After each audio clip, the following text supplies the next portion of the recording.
अस्सलाम वालेकुम प्यारे बच्चों। जैसा कि आप जानते हैं कि हमारा स्वाध्याय का एक प्रोग्राम शुरू है व्हाट्सएप पर। हर हफ्ते 2 मज़ामीन का स्वाध्याय दिया जाता है, घर काम दिया जाता है, जिसे आपको हल करना होता है। ठीक है, इस हफ्ते भी आपको स्वाध्याय की लिंक दी गई है। जैसे आप आपकी व्हाट्सएप खोलेंगे, व्हाट्सएप पर मैंने अपना जो ग्रुप है क्लास 6, हम उसको खोलेंगे तो वहाँ पर एक स्वाध्याय की लिंक है। लेकिन मसला ये है कि इस मर्तबा उर्दू मीडियम का स्वाध्याय अपलोड ही नहीं हुआ। यानी मजमून रियाजी और साइंस का जो स्वाध्याय है वो उर्दू ज़ुबान में ना होते हुए मराठी ज़ुबान में, वो आपको हल करने में दुश्वारी हो रही है। तो मैंने एक कोशिश किया उसको ट्रांसलेट करके। तो ये वीडियो आपको इस सवाल हल करने में मदद देगा। आपको ये वीडियो को देखकर समझना है और उसके बाद सवाल हल करने की कोशिश करना है। ठीक है, तो आपको पता है स्वाध्याय शुरू करने के लिए हम क्या करते हैं। ये जो लिंक है, ये नीले रंग की लिंक, इसे क्लिक करेंगे। यहाँ लिखा हुआ है हेलो। ठीक है, ये हेलो को हम सेंड करेंगे। लिखा हुआ है खुश आमदीद। ठीक है, होमवर्क मश्क करने के लिए एक तालिब इल्म का इंतखाब करें। नीचे दिए हुए मुतबादिल तवज्जो से पढ़ो और मुनासिब मुतबादिल नंबर भेजो। अब ये मैंने बहुत सारे बच्चों को रजिस्टर किया इस पर, तो इसलिए आप इतने नंबर आ रहे हैं। आपके इसमें 1 या 2 आएंगे। जिस नंबर पर आपका नाम है आपको वो नंबर आगे फॉरवर्ड करना है। अब जैसे मैं मेरा नाम तलाश करता हूँ, यहाँ ये देखिए, ये लिखा हुआ है अतीक अहमद जमात 6, 12 नंबर पर। तो ये मैं 12 नंबर लिखकर इस पर सेंड करूँगा। ठीक है, ये छठी जमात के लिए शुरू है। तो आपका नाम जिस नंबर पर है वो नंबर लिखकर आपको भेजना है। स्कूल का 11 अददी यूडाइस कोड नंबर लिखिए। अब स्कूल का 11 अददी यूडाइस कोड लिखना है। ये आपको शायद नहीं पूछेगा, मुझे इसलिए पूछ रहा है कि मैंने इससे पहले यूडाइस कोड नहीं डाला था। ठीक है, मैं अब डाल देता हूँ।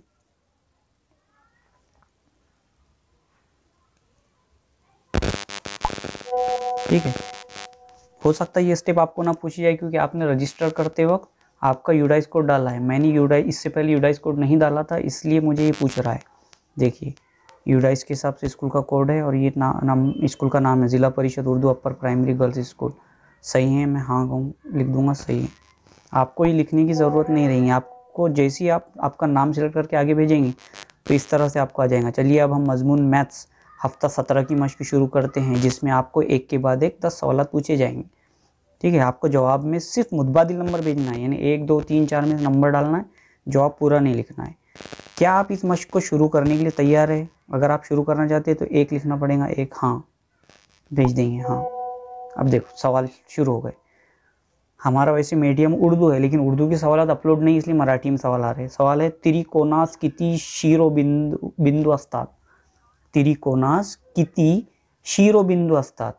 असल में ये जो सवालात है ये आपके मजमून रियाजी का जो सबक नंबर 15 है छठी जमात का, मुसल्लस और मुसल्लस की खुसूसियात, इससे मुताल्लिक ये सवाल पूछे जा रहे हैं, लेकिन ये मराठी में। देखिए अब इस सवाल का मैं मतलब बता रहा हूँ आपको।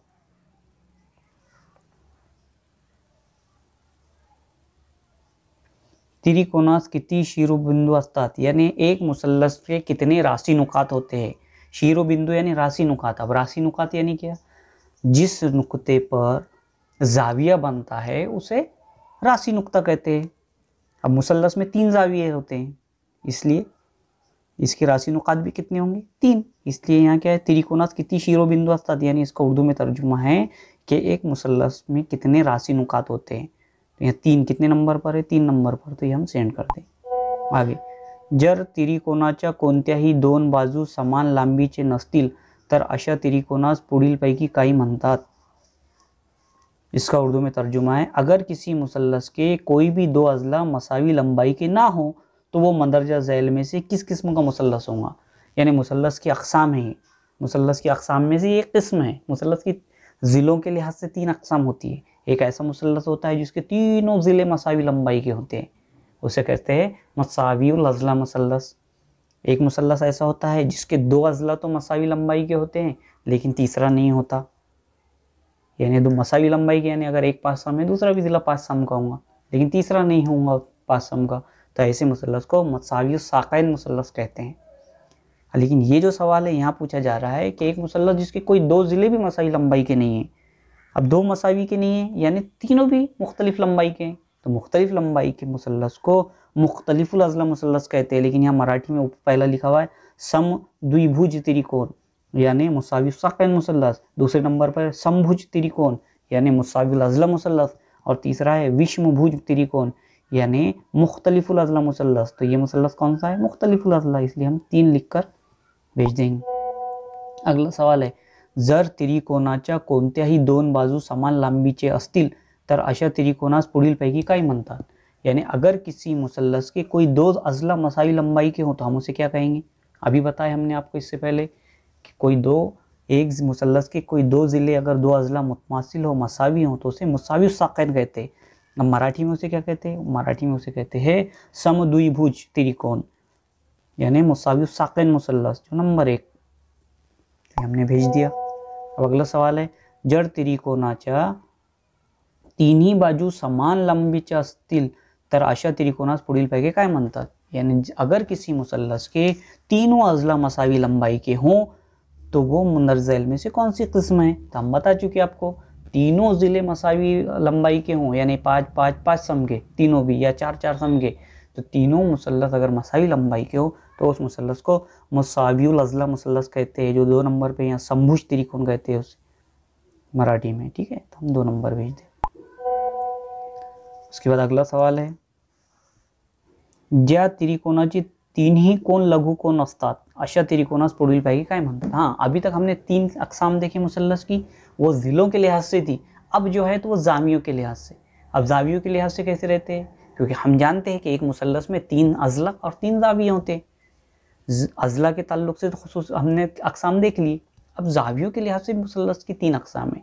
एक ऐसा मुसल्लस होता है जिसके तीनों जाविये हादा होते हैं, हादा जाविया यानी ऐसा जाविया जिसकी पैमाइश 90 दर्जे से कम होती है, तो उसे हद्दतुज़ जाविया मुसल्लस कहते हैं। मराठी में उसे लघु कोण त्रिकोण कहते हैं, है ना। एक मुसल्लस जिसके तीनों भी जाविये हादा हों,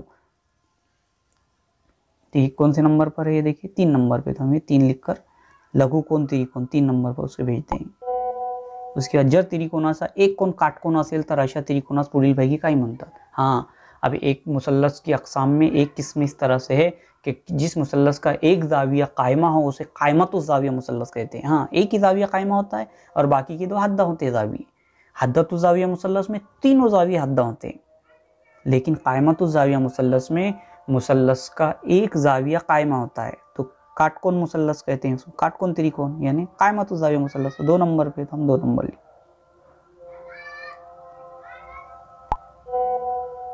उसके बाद सवाल है, जर त्रिकोणाचा एक कोण विशाल कोण असेल तर अशा त्रिकोणास पुढीलपैकी काय म्हणतात? हाँ, ये भी एक मुसल्लस की किस्म है तीसरे नंबर की जावियों के लिहाज से, कि जिस मुसल्लस का एक जाविया मुनफरजा हो उसे मुनफरजतुज़ जाविया मुसल्लस कहते हैं। हाँ, एक जाविया मुनफरजा, बाकी के 2 हद्दा, तो एक जाविया मुनफरजा है तो मुनफरजतुज़ जाविया मुसल्लस, मराठी में उसे विशाल कोण कहते हैं। मुनफरजा जाविये को विशाल कोण कहते हैं, इसलिए उसका मुसल्लस विशाल कोण त्रिकोण यानी मुनफरजतुज़ जाविया मुसल्लस, जो 1 नंबर पर है।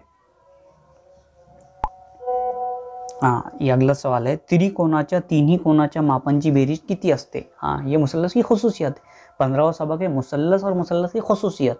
तो अभी मुसल्लस की खुसूसियत पर मबनी सवाल है कि त्रिकोणाचे तीनही कोणांच्या मापांची बेरीज किती असते, यानी मुसल्लस के तीनों जावियों की पैमाइश का मजमुआ कितना होता है।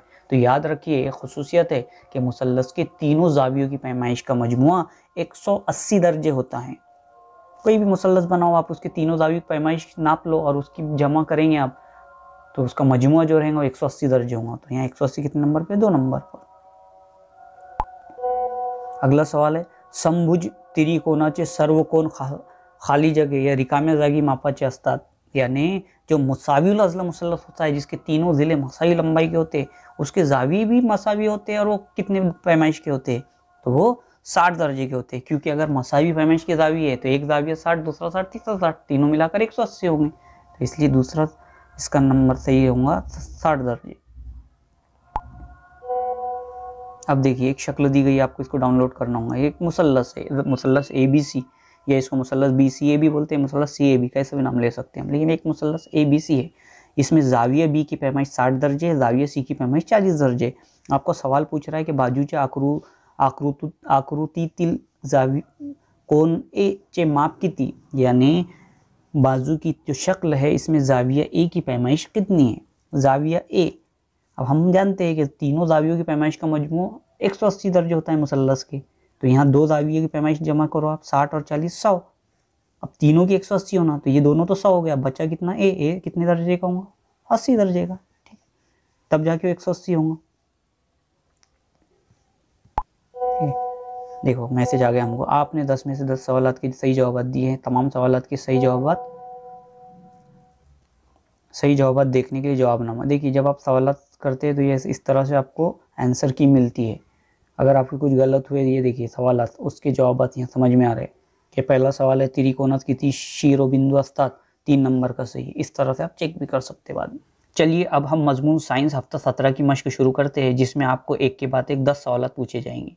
आपको जवाब में से मुतबादिल नंबर लिखना है, ठीक है। इस तरह से है कि आपको आप साइंस के सवाल पूछे जा रहे हैं। अगर आप मश्क को शुरू करने के लिए तैयार है तो एक लिखो, तो हमको एक लिखना होगा यहाँ, हम इसको भेज देंगे।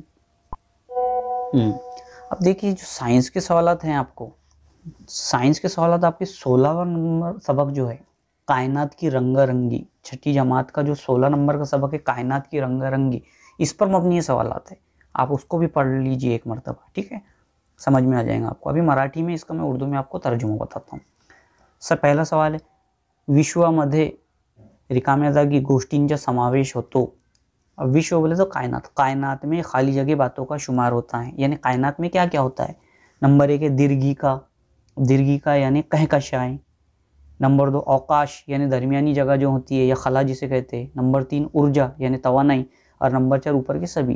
कायनात में कौन सी बातों का शुमार होता है, तो कायनात में इन सभी बातों का शुमार होता है। कायनात में कहकशाएं भी होती है, दरमियानी जगह खला भी होती है, तवानाई भी होती है। तो इसलिए हम 4 नंबर का ऑप्शन देंगे, ऊपर के सब यानी वरील सर्व, इसको भेज देंगे।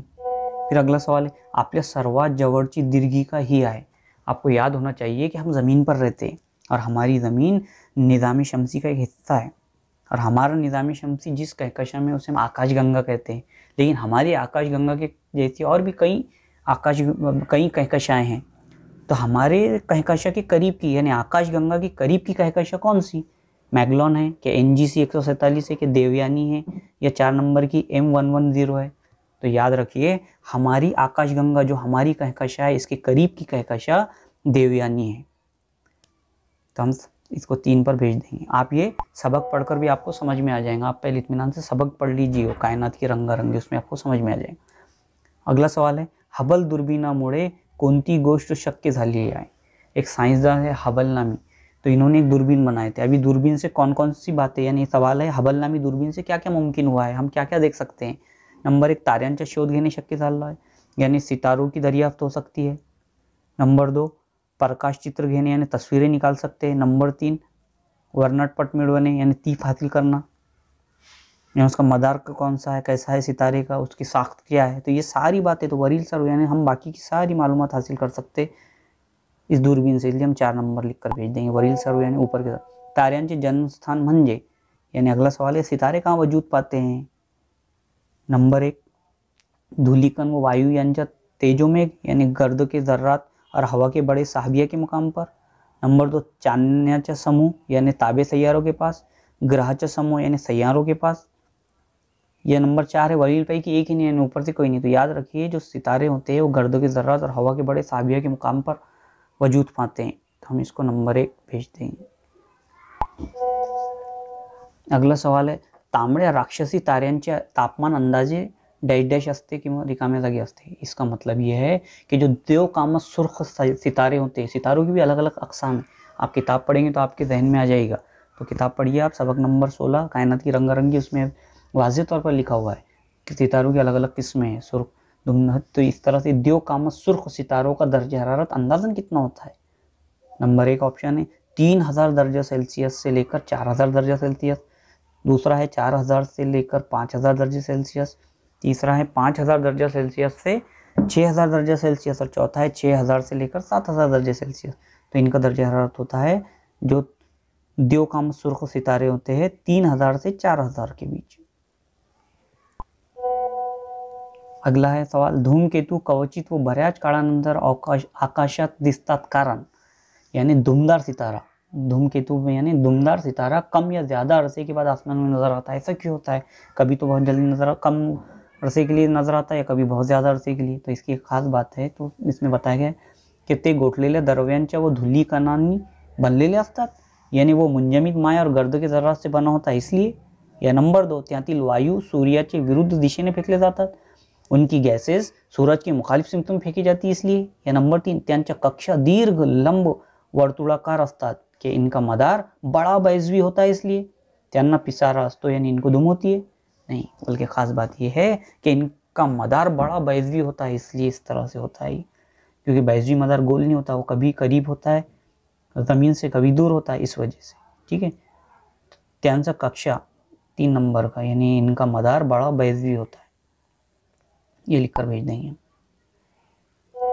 उसके बाद अगला सवाल है, खालील पैकी बहिग्रह कोणते हैं? देखिए हमारे निज़ामी शम्सी में कुल 8 सैयारे हैं सूरज के गिर्द जो गर्दिश करते रहते हैं, जैसे अतारुद है, जोहरा है, ज़मीन है, मरीख है, मुश्तरी है, जोहल है, यूरेनस है, नेपच्यून है।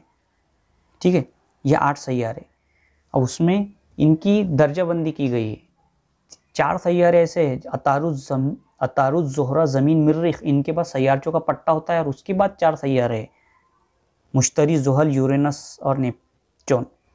ठीक है, तो ये बाह्यग्रह यानी जो सैयारचों के पट्टों के अंदर के, यानी सूरज से लेकर सैयारचे के पट्टे के अंदर में जो सैयारे हैं वो दाखिली सैयारे कहते हैं उन्हें, या अंदरूनी सैयारे कहते हैं, और जो बात के है वो उन्हें बैरूनी सैयारे या खारजी सैयारे कहते हैं। तो इनमें भाई आप किताब पढ़ेंगे तो आपको समझ में आ जाएगा। अब इसमें नाम, बुध यानी अतारुद, शुक्र यानी जोहरा, मंगल यानी मरीख, और 4 गुरु यानी मुश्तरी। तो अभी बताया आपको मैंने, अतारुद, जोहरा, ज़मीन और मरीख ये तो अंदरूनी सैयारे हैं, यानी बुध, शुक्र, मंगल और पृथ्वी, ये 4 तो अंदर के दाखिली है। ये बाहर का बैरूनी कौन सा है इसमें? गुरु यानी मुश्तरी है। तो 4 नंबर हम लिख के भेज देंगे, बैरूनी सैयारा है, सैयारचों के पट्टे की बाहर का।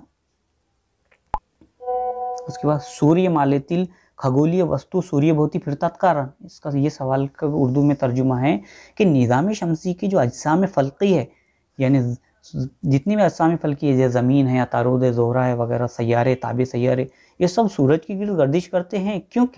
क्यों करते सूरज की गिर्द? चली क्यों नहीं जाती कहीं पर हो? इसकी वजह क्या है? तो सूर्य तापमान जास्त है, यानी सूरज का दर्जा हरारत ज़्यादा, इसलिए उसकी गिर्द घूमते हैं। नंबर 2, सूर्य से आकार मोटा है, सूरज की जसामत ज़्यादा है इसलिए उसके तरफ घूमते हैं, बड़ी है उसकी जसामत इसलिए। सूर्याच्या गुरुत्वाकर्षण बल यानी सूरज की सकली कुव्वत की वजह से, कि यापैकी कोण नहीं चौथा? तो नहीं, हमको पता है कि सूरज में सकली कुव्वत होती है।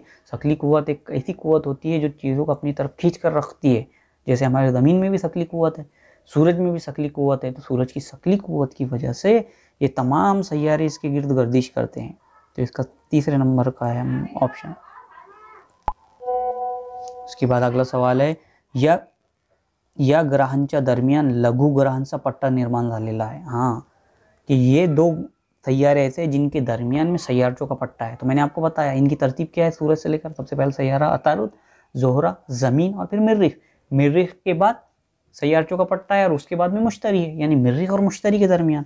अब इसमें पहला है पृथ्वी और मंगल, यानी ज़मीन और मरीख, जी नहीं। दूसरा है मरीख और मुश्तरी, बिल्कुल ये सही है हमारा, मरीख और मुश्तरी के दरमियान है, तो हम 2 नंबर पे लिखेंगे सैयारचों का पट्टा मरीख और मुश्तरी के दरम्यान।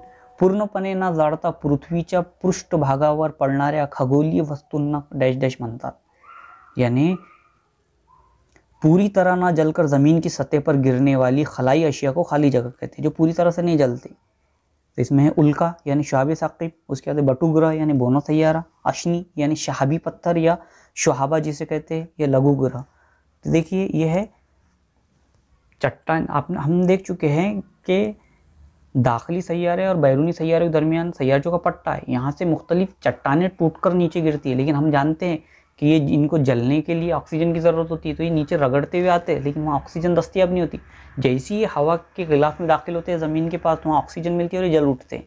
मुकम्मल जल जाते हैं, इशाबे साकिब, लेकिन जो मुकम्मल नहीं जलते और उनका कुछ हिस्सा बाकी रह जाता है उसे कहते हैं शुहाबी पत्थर या शुहाबा। जैसे कि आप लोग जानते हैं कि इसी ये पत्थर शुहाबी पत्थर या शुहाबा की गिरने की वजह से लोनार झील वजूद में आई है। तो इसका जवाब है अशनी यानी शुहाबा। 3 हमने भेज दिया। देखिए हमको आ गया, आपने 10 में से 10 सवालात के सही जवाब दिए। तमाम सवालात के सही जवाब देखने के लिए जवाबनामा देखिए, हम ये जवाबनामा देख सकते हैं, ठीक है। तो इस तरह से जब आप दोनों मज़ामीन के स्वाध्याय मुकम्मल कर लेते हैं तो आपको इस तरह से लिखा हुआ आता है मैसेज, आप अपना स्वाध्याय मुकम्मल कर चुके हैं। अगर आपने दूसरे तलबा को शामिल किया हुआ हो या आप हिदायत का मीडियम तब्दील करना चाहते हो तो हेलो या नमस्कार लिखिए। लेकिन आपने हल कर लिया, अब आपको किसी और का स्वाध्याय हल नहीं करना, इसलिए आप कुछ नहीं भेजेंगे यहाँ पर, ये आपका काम मुकम्मल हो चुका है, ठीक है। लेकिन अगर आपके दूसरे भाई बहन आपके मोबाइल में जुड़े हुए उनके नंबर, तो इनके लिए फिर आपको हेलो लिखकर भेजना होगा और फिर उनका नाम चुनना पड़ेगा। जैसे देखिए मैं यहाँ हेलो लिखकर भेजता हूँ, खुशामदीद लिख कर आए। देखिए पूरे जितने मेरे मोबाइल में रजिस्टर है वो सब बच्चे आ गए। अब आपको जिसका भी हल करना है, जैसे मिसाल तौर पर आपके दूसरे भाई का नाम, जैसे यहाँ एक बच्ची महक परवीन शेख रफ़ीक, अगर मुझे इसका हल करना है तो मैं 7 नंबर लिखकर उसको हल करूँगा, ठीक है। तो इस तरह से आपको ये स्वाध्याय हर हफ्ते हल करना है। इस हफ्ते मराठी मीडियम में आ गया था इसलिए आपको इस तरह से वीडियो बताई गई। पहले आप वीडियो को अच्छी तरह से देखिए, उसको समझिए और फिर जाकर उसे हल कीजिए। ऐसा ना हो कि सिर्फ इसको देखकर कॉपी कर ले रहे, पहले समझिए और फिर हल कीजिए, ठीक है। और ये स्वाध्याय हल करने के लिए आपको जुमा तक वक्त है, लेकिन हम इतना ज़्यादा वक्त ना लगाए, आज या कल पीर मंगल 2 दिन में स्वाध्याय हल कर लें, ठीक है। उम्मीद है आपको ये समझ गया होगा। शुक्रिया।